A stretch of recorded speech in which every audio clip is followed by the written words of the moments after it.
ये कहानी एक कंपनी की है जो काफी घाटे में जा रही थी। कंपनी का मालिक और कर्मचारी इस बात से काफी परेशान थे क्योंकि कंपनी की ग्रोथ रुकी हुई थी।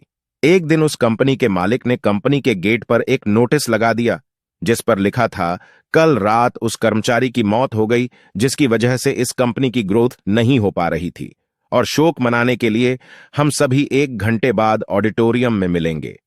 ये बात सुनकर सभी कर्मचारी थोड़ा दुखी भी थे और खुश भी थे। दुखी इसलिए थे क्योंकि उनके साथ का ही कोई अब इस दुनिया में नहीं रहा, लेकिन वो इस बात से खुश भी थे कि अब वो व्यक्ति नहीं रहा जिसकी वजह से उनकी और उनकी कंपनी दोनों की ग्रोथ नहीं हो पा रही थी।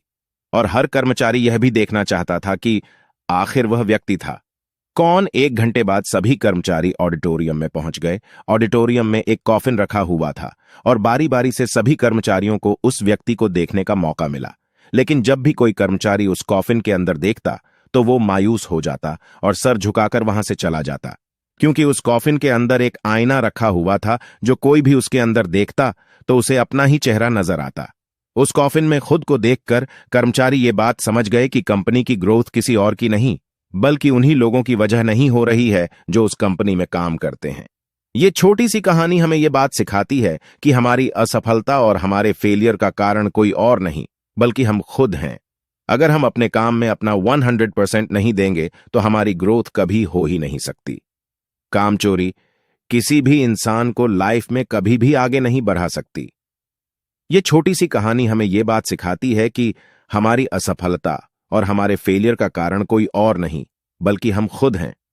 अगर हम अपने काम में अपना 100% नहीं देंगे तो हमारी ग्रोथ कभी हो ही नहीं सकती। कामचोरी किसी भी इंसान के लाइफ में कभी भी आगे नहीं बढ़ा सकती। कई लोग आज भी अनसक्सेसफुल सिर्फ इसलिए हैं क्योंकि वो अपने काम को मन से नहीं करते, मेहनत से नहीं करते और अपने ही काम में कामचोरी दिखाते हैं। अगर लाइफ में आपको सक्सेसफुल होना है तो अपने काम के लिए खूब मेहनत करिए, कामचोरी मत करिए और हमेशा 100% करिए। याद रखें कि मेहनत का फल एक ना एक दिन जरूर मिलता है।